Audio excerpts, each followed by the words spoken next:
Hello, everybody. Cedric and Cedric here, CRWC, and we will be reviewing Ring of Honor. We know we missed a few weeks. We got to catch up. Just keeping it real. After the Dynamite we reviewed last time, we were wrestled out.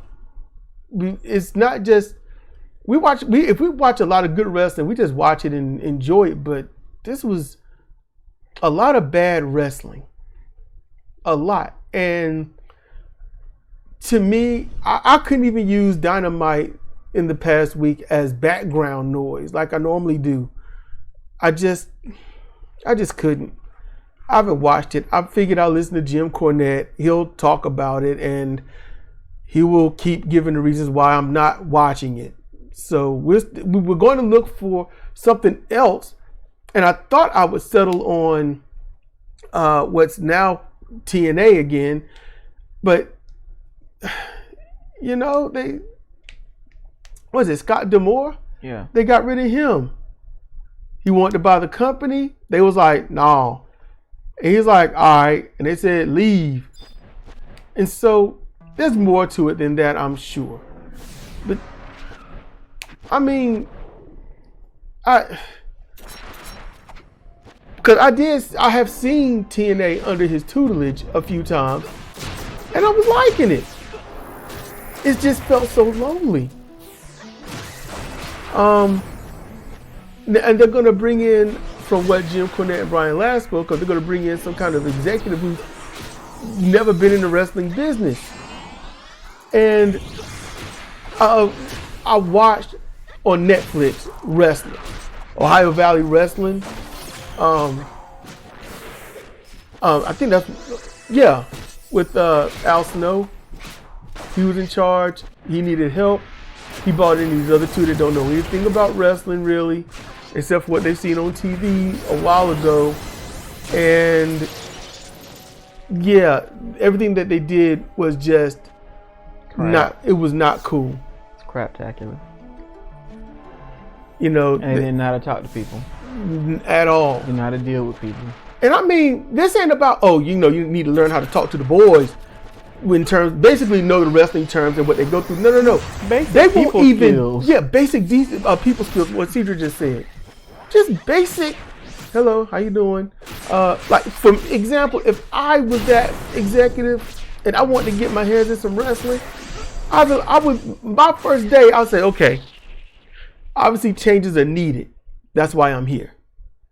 But I need to know the lay of the land and what you all do and what not. So I want to listen to all of you. I'm going to be listening to Al Snow. And I hope, and I would just say it, Mr. Snow can listen to any suggestions and or advice I may have in certain areas. And I'm going to be forthcoming with all of you because we all need to get this to work. I would just come in like that. I wouldn't come in, swinging my Johnson around and being like, hey, we here to make money, so we got to turn around to make money. It's like, no, it ain't a bookstore. It's not a chain restaurant. So yeah. So okay, that's enough blabbing about that. But we're gonna I wouldn't mind getting into the wrestling a lot sooner, but we always start off, with the most important part usually of anything that we do, and that's reading the comment section. And Cedric, you're the one that basically got that. So I'm gonna go ahead and let you take the helm on that. We can just comment as it goes by. Okay.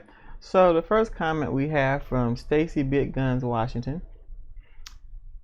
What is sad, Orange Cassidy is not a tough guy. He's a parody. The dude weighs 195 pounds versus the men he chased after who weighed about 260 pounds, LOL.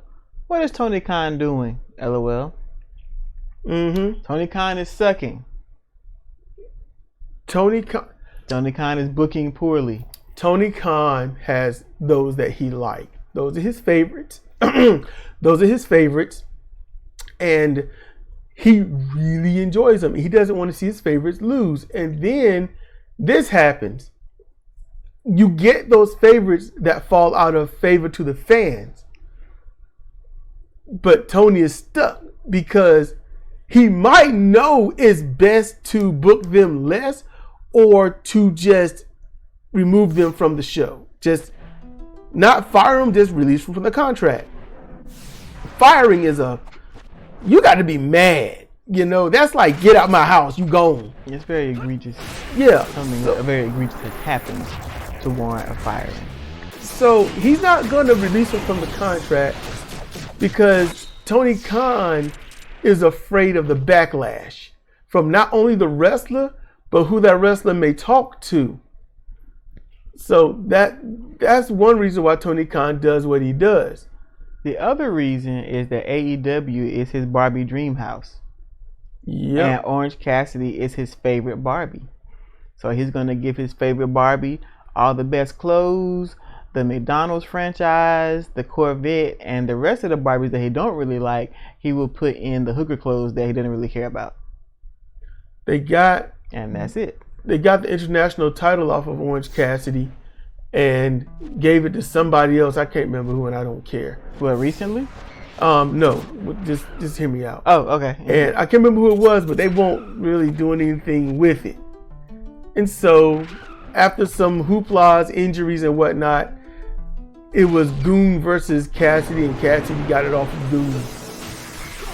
I thought... Or he defended it against Goon. Didn't Goon take it, and then, what's the dude, Phoenix? Yeah, he dropped him on his head. But that was... You know, you accredited that not to Phoenix, but to who was it? Big Bill. Yeah, Big Bill. Big Bill and his big booted foot. And this is not a negative way. Cedra loves the fact that he rocked Moxley like that. Nobody is giving the proper credit where it's due. They spun the narrative the way they wanted to spin the narrative. But if you go to the episode right around the time where the whole Orange Cassidy International title Goon thing was happening, before he wrestled Ray Phoenix, he wrestled Big Bill, and Big Bill jacked him up. And then they had a backstage encounter immediately after where you could tell Goon was not in his right mind. Absolutely, positively. You're enjoying this, aren't you? It's like you don't want him dead or brain damaged, but you just don't want him in the ring. That's where I think you are. I'm tired of seeing him. I'm tired of seeing Jericho. Tired of seeing Adam Cole. You don't watch them anymore. They can go to their own little federation in somebody's backyard and have a ball. But that's what they are. No, I mean the three of them. Just they can be the stars they always wanted to be in. And then you would watch AEW again. Yeah, and Tony Khan's got to be there cheering them on, and then I watch. Mm-hmm. Just get rid of them four, and then they have a shot of making it, like really making it. Seeing how Ring of Honor is, you might be on to something. So okay, but now keep going. Was that it? That was it. That was it for Stacey Washington. Mm-hmm. Big guns. Thank you. Yep. Thank you for the comment and what Thank you. I'm sort of. I know that my energy is winding down. I've been up for quite a bit, and I've been ill, and I've been up. So, okay. So, Zimmo is next, correct? Yep. Zimmo times 2534. Sound like measurements. Measure what? Waist and hip. Where's the rest of it? Well, we ain't worried about the rest of it. Okay. We worried about roughly navel down. I'm not worried about his navel down. I ain't talking about him. Me and Zimmo talking about maybe her. Then she is very small. 25, 34 and narrow hips. I'm just saying. All right. At this point, I have nothing to say about TK. I have made my feeling about him very clear. I will agree that AEW has improved, but slightly.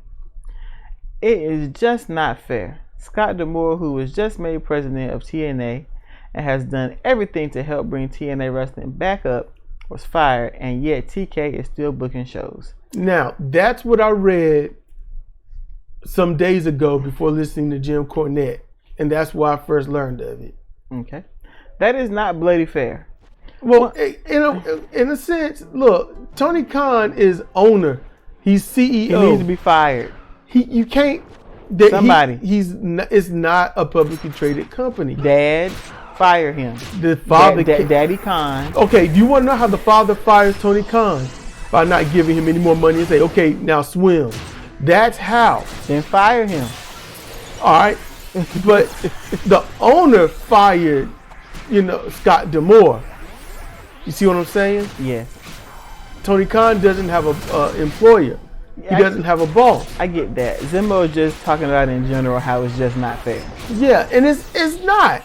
How can somebody do good be thrown out and someone doing horrible be kept there? But he's not kept there because he is there. We need to get Benson from regular show to just show up and fire him. He can scream it. Or we can get our daughter from back in the day. She fired us many times. Yeah, many times. I don't know why she fired us so much. Maybe she got it from regular show. I think she got it from regular show. But yeah, we got fired many times. I was like, I'm not even employed. How you gonna fire me? And she looked at me and fired me. I'm like, okay. All right. Once again, AEW booking makes Roderick Strong look bad. Bad enough he had that stupid ex-girlfriend thing with Adam, but now he is running away from Cassidy.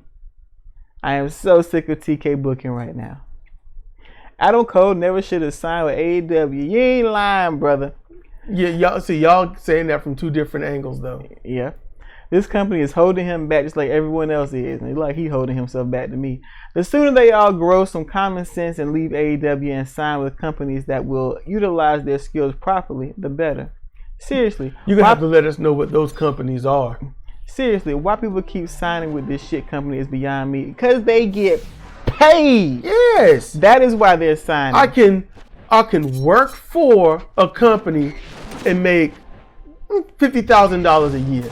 And work my butt off and never be home. Or I can work once a week, go and work anywhere else I want when I feel like, do whatever I want, and make $1 to $300,000 or $400,000 or $500,000 a year. They get paid. Yeah, that's why the minimum is a 6-figure contract. All right, that's the minimum. And then they do a run where they're working every week and say lose the title. Then they don't do anything for what, 2 months, maybe 3. Yep, it's a rotation. Man, that's like working in Europe. When someone gets a push, it'll be how most E-Feds do it. You win 4 matches in a row, you get a title shot. That's usually how that go. Tony Khan kayfabes himself though, because if you lose and he's the one that booked you to lose, he'll be annoyed that you lost and then not book you because you lost. I see so many people, like for example, Jay Lethal, who is, not wrestling at full capacity, not at the prominence he should be. And that is disappointing. But on the flip side, he's getting paid a whole lot to do very little. All you got to do is stay in shape and stay healthy. Hey man, that's putting towards your retirement for when you're too old to do this. Yep. Not everybody's gonna be Ric Flair out there wooing to the 80. Wing! So you got the plan. So yeah, it sucks, but I think that's the answer to your question, Zimmo. Let's see. As far as Stark and WWE, F WWE. The company would bloody waste Stark even if he did the look they want. Even if he did have the look they want. This is the same company that buried Matt Cardona for getting over on his own. And Mr. Anderson. Mm-hmm. Yep. This is the same bloody company that was owned by a 70-year-old pervert who sexually assaulted women for years and used these assaults as inspiration for all the perverted segments from the Attitude Era. The fact that people still defend and praise Vince despite everything he's done just makes me sick. It's like, this is going to be in a little bit of politics, but it's like foreign policy. It ain't about morals, it's about power. And when you get somebody who is on any side of the aisle with a lot of money, they have the power. And with that power, they get to do whatever they want to do.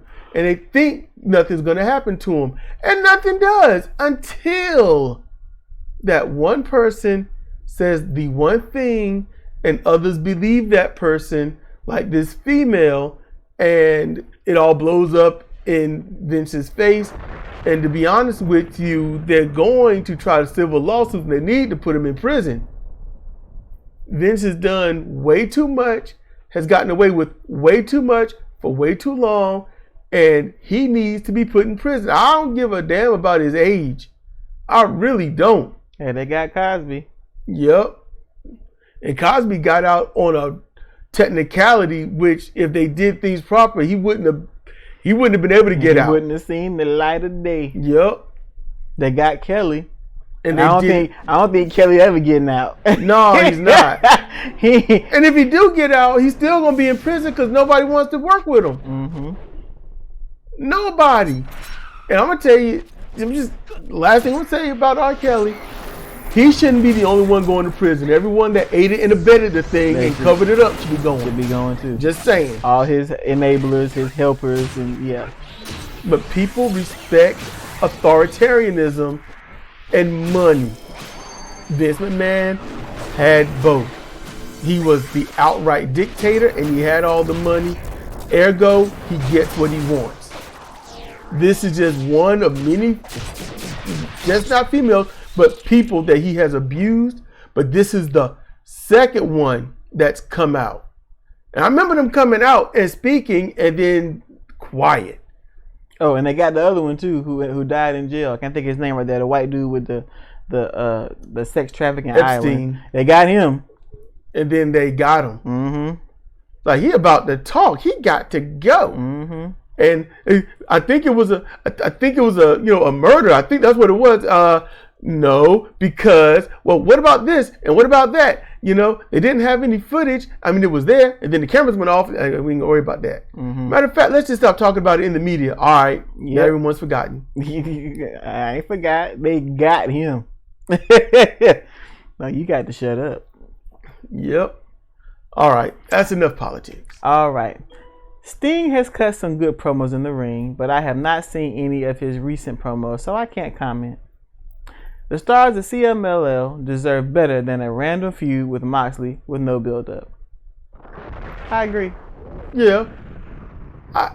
This is what okay, listen, look. If I was running AEW and I wanted to work with Consejo Mundial de Lucha Libre, what I would do is I would have said, hey, Forbidden Door is down the road. And these people want to come in and test their skills against ours.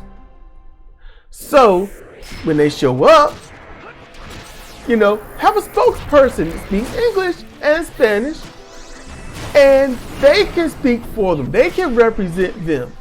They can translate. And they're like, yeah, we want the best. We want to start with these people.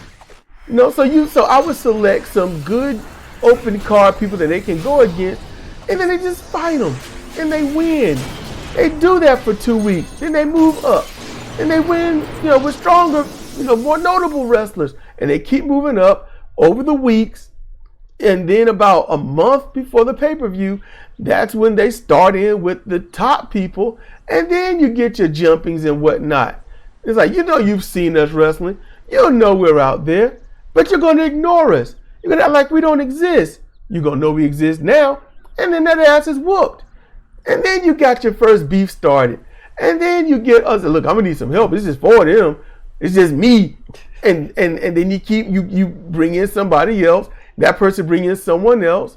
You don't do the long-winded matches. The matches should be no more than about 6 minutes. It's quick, fast, and in a hurry. You know, you make it go back and forth. You know, keep everyone off kilter. And that's it. Then the pay-per-view come, you do a 4-on-4. Everyone fights in the ring. luchador rules, and there you go. And the luchador rules is not no rules. It's, you make sure it's all traditional tag team rules, but when someone gets knocked out the ring, then someone else can get in. That's what they do in Mexico so that the match doesn't get boring. That's what they did. So that's how I would do it. Just off the top of my head, quick, fast, in a hurry. That's what I would do. If I had time to think about it, I'll plan out something a lot more elaborate. But yeah, you can keep going. That's it. Oh, that's it? Yep, Zemo's done. Okay. Whew. You know what? That was 20 minutes so far. I hope we haven't bored anybody, I think Zemo's done. Wait a minute. Yeah. Scroll some more. Just I thought I did scroll some more, but I'm gonna double check. Yeah, go ahead and double check. Okay, yeah, that's it. That's it? That's it. All right. Thanks, Zemo, and We appreciate it as always. and Stacy. Thank both of you. We do appreciate it. Now we're gonna get in the Ring of Honor and whatnot. Let me go ahead and get this graphic up off the screen here. My eyes are so tired I can barely see anything. Okay. I am gonna have to blow this up because Not while I'm sitting here. you just You ain't exploding gotta me. increase the font. Not exploding me, man. Just let me get to the back. Okay. So this is February 1st. It's my cousin's birthday. So this starts off with tag team action. Serpentico and Angelico, the Spanish Announce Project, versus I think newcomers to Ring of Honor, Cameron and Alex Russell, the Russells. I think they're local talent in Louisiana. Yeah, Coleman spoke of them, saying that they're, saying some flowery things about them, their work ethic and whatnot. But they went in, they pretty much, they pretty much did the job. They tried to look good, but maybe they were nervous. There were a few little hiccups. I was like, that looks a little herky-jerky right there. But They could have been nervous. yeah. But Angelico won with the Tequila Sunrise, which is basically a leg lace omoplata, but takes into a half crab as well. Is that the same move that Conan used to use back in the day? Yes. I thought he used his arms. Really? You get the arm. You turn the opponent over. You drop that arm. You drop down, wrapping that arm around from the back of your leg to the front. Lean over, get the leg, put him in a Boston Crab, and lean all the way back. Yeah. Okay, cool. After the match, Maria and her baby boys, they stepped onto the stage. Cole Carter is wearing the stolen mask of Serpentico, and then the baby faces chased the heels to the back, but they should have caught him, but they clicked away. Yeah, they really should have caught him. And they tried to make us think that since not Angelico, Serpentico came out in the all black mask, that it meant something different, but if it did, he didn't show it. Yeah. They try to talk about his mode switch, like they're darker and whatnot. I'm like, yeah, all right. Not them, just him. No, they spoke of others. Oh, really? Okay. Yeah, he spoke of who is it? What's his other name? Penta Miedo. Oh, Oscuro. Oscuro. Yeah. Yeah, his that version. Who is it? Another one was Abismo Negro. Mm-hmm. He would come out wearing kind of white and whatnot, or some other colors, but then at times he come out wearing complete black. The same thing for Silver King. I've seen Dr. Wagner Jr. do it. I've seen at one point in CMLL Rey Mysterio Jr. do it. Bushi did New Japan Pro Wrestling. Yes, he did. But we didn't know what he was doing because he was wrestling the same. Yeah. He had the all black mask on for a few months, and it's like they tell you what it meant. It's like, but nothing's different.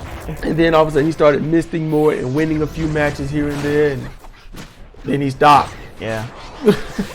So maybe there'll be a mode switch. It's just lost in translation. For Serpentico in this future, we'll just have to see. But maybe he forgot what he's supposed to be doing and go around. I don't know. Yeah, maybe he missed the mark on his own stuff. I forgot I'm supposed to be a baddie. So then we get women's match, Camacho versus Nyla Rose hit. And this it was a short match. You ever take a chicken leg when you're real hungry and just bite the hell out of it? That's what happened to Emi Camacho. Yeah. She just got destroyed. Rose, she wins with the Fireman's Carry Ace Crusher for a pin. Not even the Beast Bomb. And it won't be the only time you see that move. She got devoured like a good old chicken leg from Popeyes. Iron Savages, they come out, all three of them, versus John Cruz, Braxton Hunter, and KM. And Iron Savages, they won with what they call the sauce toss, which is a double hip toss throw to, I think it's Boulder, the biggest one. And he does a capture power slam. And it's a slow, big power slam, so it's good. Jameson got some offense. Yeah, he did stuff. He got offense and did some damage, because usually he's the one getting stretched out. But no, he actually performed.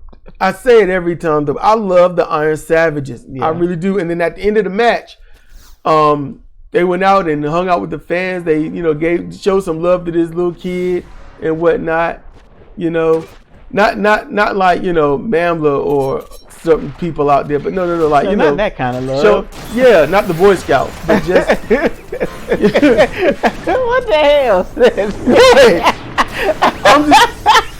I just don't want anyone getting confused. That's all.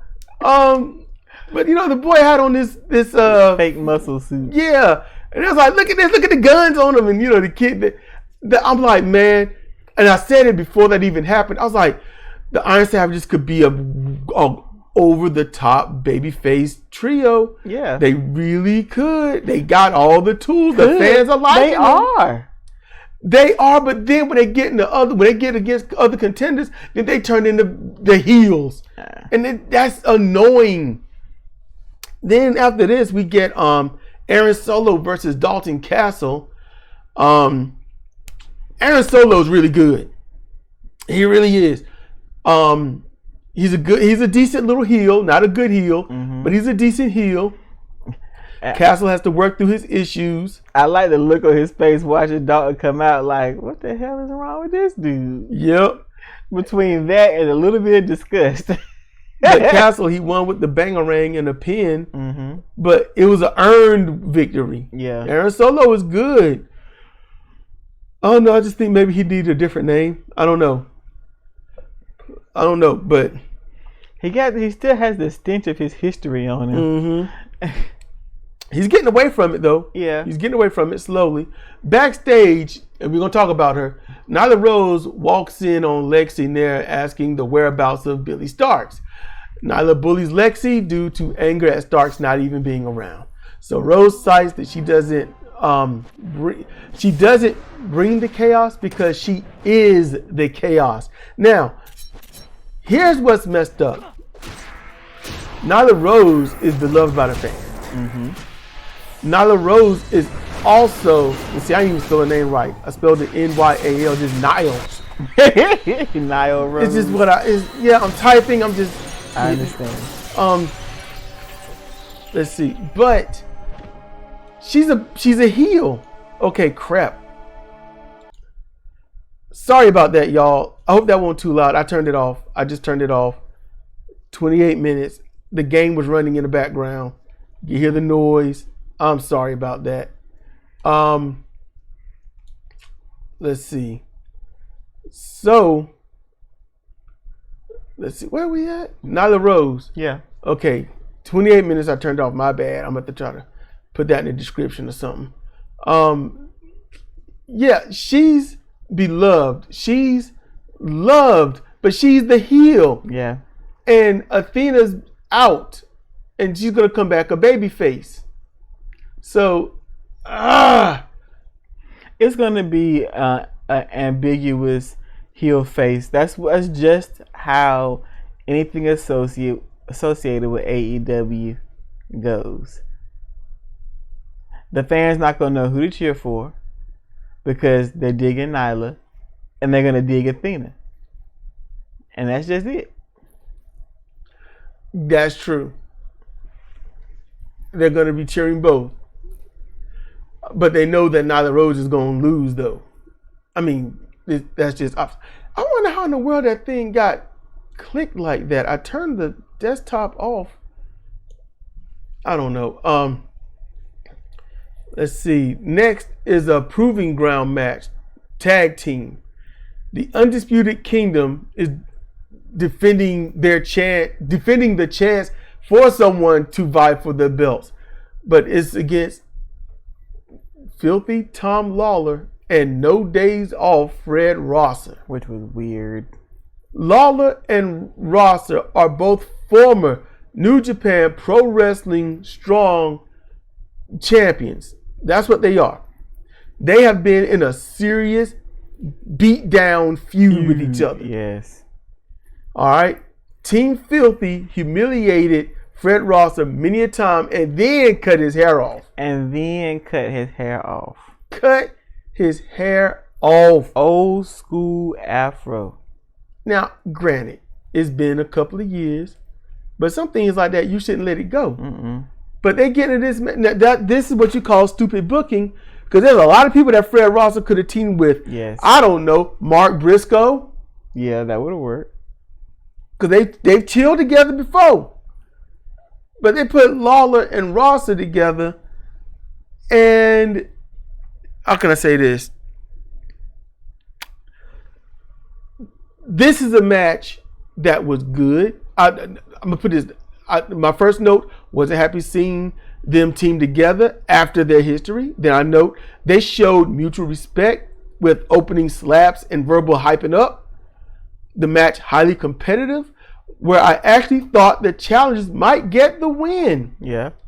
It would have been great if they did, because it would make perfect sense. Mm-hmm. But after a series of moves, the champs win with the double team move on Rosser. And they had to put Rosser down. They really did, because Rosser got in the ring and it was like, I don't know if y'all gonna beat him. I don't know if y'all gonna beat him. When Lawler was in the ring, he was mostly taking the damage. But when Rosser got in, it was just like, he was bringing it. These two former major champions should have won. If anyone would win this, it should have been them. They had multiple 25 to 45 minute matches against each other, tag team and singles. So it sucks. It was a good match.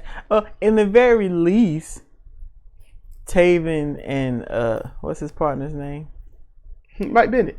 Okay, Mike Bennett were able to come down alone for their own tag team match. They do it all the time on Ring of Honor. Yeah, they do it all the time on Ring of Honor, because their illustrious leader, the Messiah Adam Cole, is not going to show his face on Ring of Honor.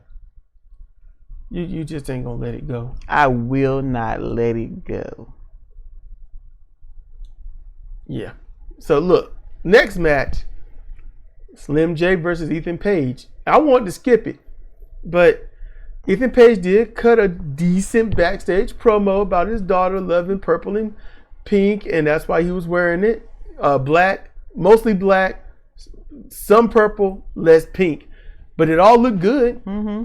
It's like, you don't wear the colors for the colors, you wear the colors for the person and stuff. Yeah. And it's for his daughter, and he wants to go home. Like, he wants to, like, when you gonna bring a belt home? So he wants to do that. So I wrote, very good match with both showing everything that they can do. That's a good thing, but also a bad thing, because then what you're going to do when you have a major match. Slim J actually impressed me with his ability to carry a match and fight from underneath. Yeah. But also showed that he's not the small dog in the fight. Yeah. So he did a good job at that. It was a good balance. But Page won with that tossing crucifix bomb he calls the ego's edge. Yeah. I had to note the crowd was dead, but near the end they were pulled in due to not just Page hyping them up, but both men straight up wrestling. Oh yeah, it was hard. It got hard hitting. This show got harder hitting the more it progressed. Yep. Here's the hiccup match right here: Billy Starks versus Killer Kate. Killer Kate, smiling, happy to be there. Killer Kate. Yeah. A rather okay match, but the ending was Kate on Stark's shoulders. Kate tried to do a rollover to a victory roll, and Billy dropped down into a very short inverted powerbomb hold for the pin. I watched the match, but I was like, I could take this apart. Now look, this Billy Starks, her attire and her mannerisms in the ring, that means Athena is coming back a babyface, probably a Taskmaster babyface, because with Athena gone, Billy Starks has reverted back to her full-on old ways. No, not fully. She's still arrogant in the ring. And she's still not giving the, you did a good job. Let's go together, have ice cream. She's not like that. So it's little things. Yeah. Okay. Next, we get tag team match. The Infantry. They come out with Trish Adora, who walks to the back halfway down the ramp, but they go against the Righteous. This is a good match. Match starts off with Carly Bravo going for the Code of Honor with Dutch. Dutch holds out a fist and Bravo gives him all levels of dap and a quick bro hug, leaving Dutch looking confused and Cedar laughing her ass off. That was so funny. And that hand got molested. He didn't know what was happening to him. This was an extremely highly competitive match that shows the Infantry should be top contenders. The Righteous win. The Righteous. Yep, the Righteous, but they already made it in my book. The Righteous win with the body run ace crusher by Vincent for the pin. I forgot what he calls it. Something sunset or something. I don't know. But and I was like, this just may have been what should have been the main event. And after we watched everything, this is a tie with the women's match. Actually, with two women's matches, to be honest with you. But the Infantry, with the right team, they look really good. When they get in with the flippy flop teams, they don't shine. They don't look good. They don't look good at all because they're trying to do what the others are doing. And that's not them. Nope. They're high energy, but they're not flippy flop. Yes. They can flippy flop, but they don't. When they're in there with wrestlers. So next we get Queen Aminata. And she had a little build up to the match, but she's going against Reza Clark. Or Riza Clark. I think Reza. I think it was Reza. Reiza. I think she's a local talent. Really good competitive match, seeing both women lay heavy hits and command the ring. Yeah. They used that ring. They had authority in that ring. Mm-hmm. They were not being dainty. They were laying shots in. Lots of heavy strikes. Reza Clark is a big woman. Yeah, she's thick and well proportioned. And tall. Lots of heavy strikes and strong voices pulled the fans into their match. Clark laid in heavy forearms where you could hear the bass from the reverberating impacts. You could hear the concussion into Aminata's chest. And Aminata, she's got a voice on her telling her, move. Get ref in the way. You're going to get mowed down. She doing business here. Yep. Aminata, she won with the diving double foot stomp that always looks legit. Every time she lands it, I'm like, ugh. It looks like the fact that these women aren't having broken ribs, there's magic to it. I just haven't even tried to look into it. But that was the first heavy hitting match. Now we get to not so heavy hitting, but this is Gringo Loco versus Bad Dude Tito. Nah, this was heavy hitting too. It was impactful. Yeah, more impact than heavy hit. Really good match. Usually don't care to see a Loco match, but this proved these two guys know what they're doing. But as Cedric pointed out, they trained and wrestled for years under the modern style, and thus, while they are safe and know what they're doing, they will do the kick out of everything. Yeah, because that's just the nature of what the business is right now. Which really undermines everything of the business. It really does. If you're kicking out of all these big moves, then other than pulling out a gun and shooting them, nothing else is going to look convincing. But I say that the match ended in a convincing fashion. It did. Tito won with the Fireman's Carry DDT. We saw that earlier. But this is after Loco lands an avalanche Spanish fly and Tito lands a deadlift, dead weight Blue Thunder bomb. They hit finishing moves, but they just don't finish. Mm-hmm. I'm like, if you're not going to win with that level of move, don't do it. That's just, how hard is that? You know? Mm-hmm. But backstage, Lexi wants to know who Dalton Castle's friend is that will wrestle Johnny TV next week. And he won't tell her. He won't say, so Lexi pushes him into a box. Dalton has no shoes on for some reason. Lexi has to walk away. Yeah, she was mad having to go down there. She's like, I am not his babysitter. Yep. Now we get to the women's four corners match. There's Trish Adora with the infantry who goes to the back halfway down. But they at least came out with her. And she had on matching gear. She looked good. And she's going against Kiera Hogan, who is also going against Diamante. And the final competitor is Red Velvet. Great match. It was short, fast paced, and it was crazy hard hitting. It was hard hitting. They were brutal with each other. And more than impressive. It looked like they beat the hell out of each other. It's the complete opposite. It's about any women's match you're going to see on Dynamite or Rampage or Collision. The complete opposite.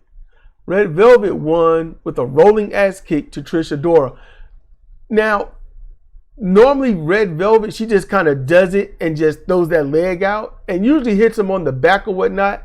You could watch and see Red Velvet. She literally watched what she was doing for accuracy, and she had it. It was spot on. Slow, not powerful looking, but it still looked like it hurt. Mm-hmm. So that was good. And it is a kick to the head. And I think that should have been the main event.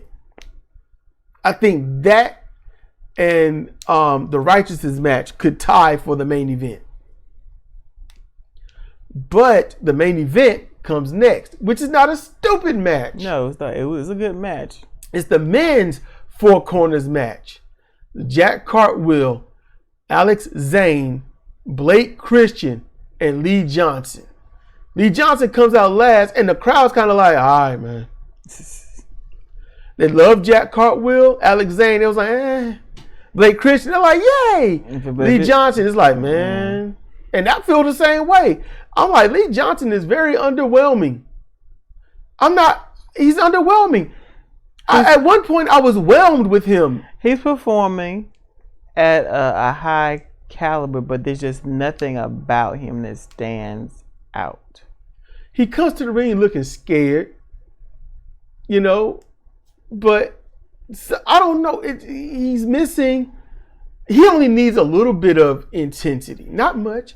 Just a little bit. He needs to look a little confident. Show more personality. He needs to have a personality. Yeah, he's just. Yeah, he's flapping in the wind. But it was a really good match. Everyone but Zane getting their stuff in. Zane was just a whooping post. Mm-hmm. I'm like, come on. I thought that Alex might win because, he won't get anything in. He won't do anything. I was like, maybe he's going to do something near the end. Nope. I thought Blake Christian was going to win. I thought Jack Cartwheel was going to win. But it was Lee Johnson that won with the elevated reverse DDT on Cartwheel for the win. And the crowd wanted Cartwheel to win. They love Cartwheel. They do. Lee Johnson, when he finally kicked into his gear, he looked good. But and he performs well. He's a good wrestler. It's just he's safe, solid. Just he hasn't got the charisma part yet. Yeah, like who are you? Exactly. We don't know who he is. Your personality shows in your moves. It shows, throughout the whole match. It shows in your entrance. It shows in your music choice. If you can choose the music. It shows in your gear, and he's just kind of. He's just not there. But yeah, that's gonna do it. We got another Ring of Honor to watch, and one should be airing later tonight that we'll watch probably tomorrow. But look, I want to apologize for the Final Fantasy noise in the background early on, and I want to, thank you for the comments that you left. We look forward to them. Any news, any information, anything you want to drop in the comment section of one of the more recent videos, like this one will be one of those, that's all good. Do that. You want to promote your YouTube or something, drop a link down there in the comment section. You're very welcome to do that. You got a link to some other place that you do things that is for you, drop it down there in the comment section. I don't mind. I don't mind. Do that. And you've been commenting here for a long time. So, if you need to, you can send me an email, or something like that with the link to your site or something. I'll probably most likely put it in the description. Y'all been commenting for a while. So, let me help y'all.